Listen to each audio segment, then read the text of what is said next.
Well, aloha. It's Friday again. And this is Jamie Barber with Jamie Barber Homes talking to you about real estate in Southern California. So, today we're going to talk about what's going on in the market, the shift that's happening. So, you know what? After a 2 year boom, the United States housing market finds itself at a pivotal moment. But pivoting to what exactly?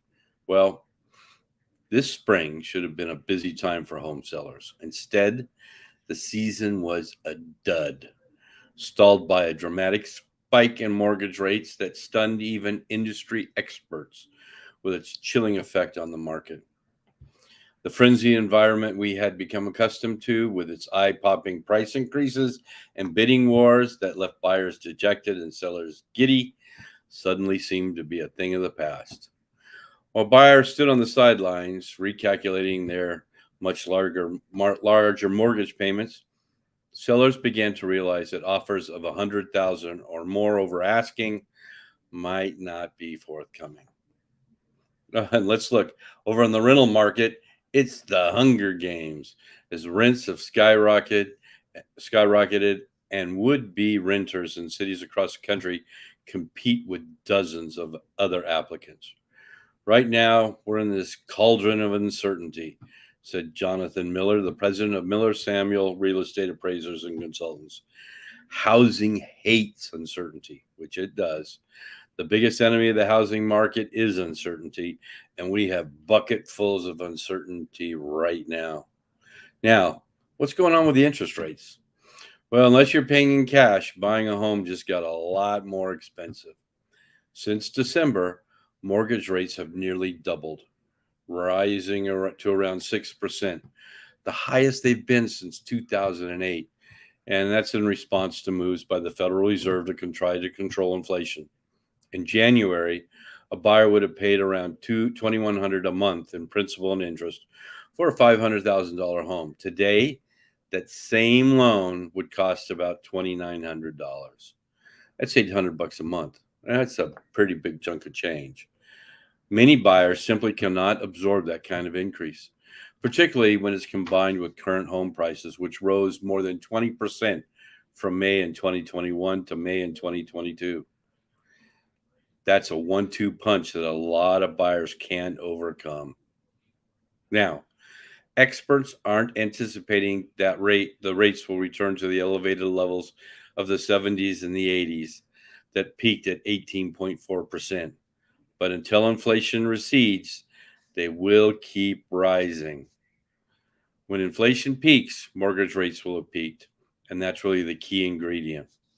If we get more inflation numbers like we did a couple of weeks ago, there's no telling how high mortgage rates might go.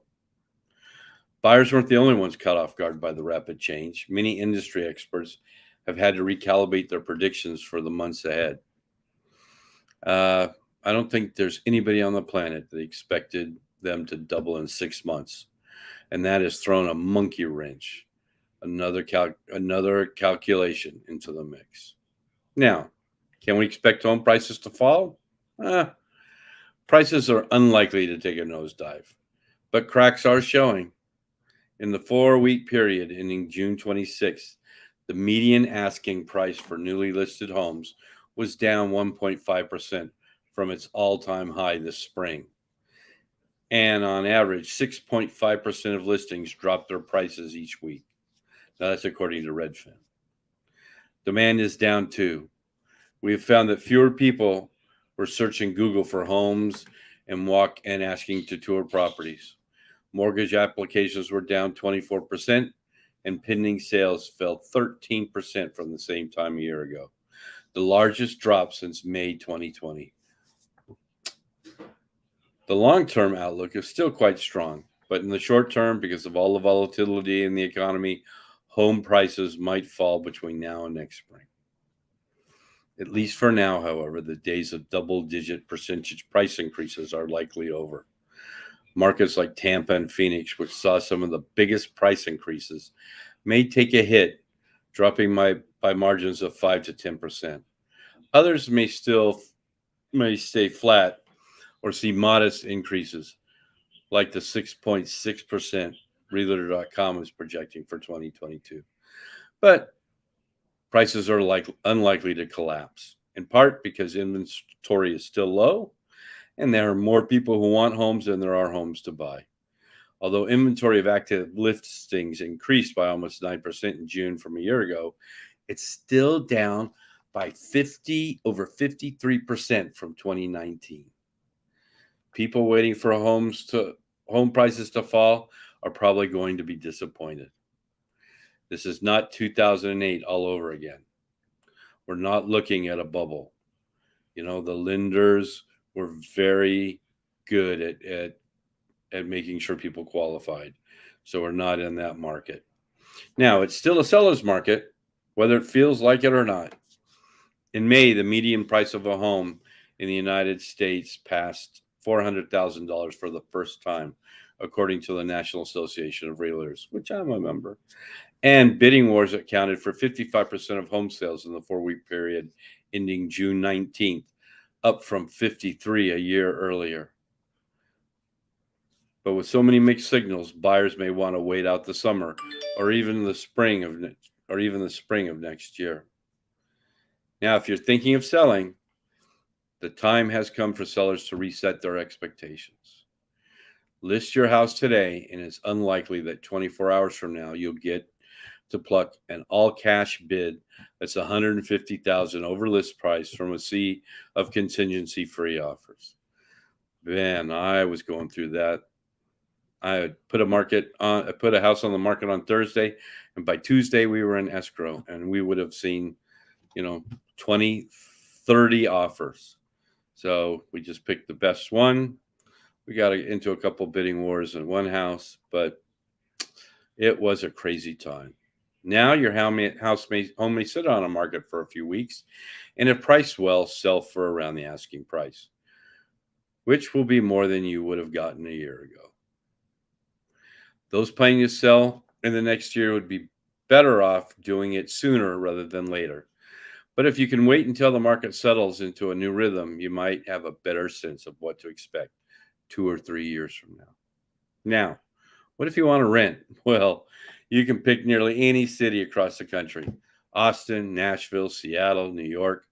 And the story is one of rents rising by double-digit percentages amid scant inventory. Nationally, the vacancy rate is below 5%, with more than a dozen renters competing for any given vacant apartment. That translates to extraordinarily high rents. In Manhattan, the median rent reached a record $4,000 a month in May, according to data from Douglas Elliman. The same month, the typical U.S. asking rent passed $2,000 for the first time.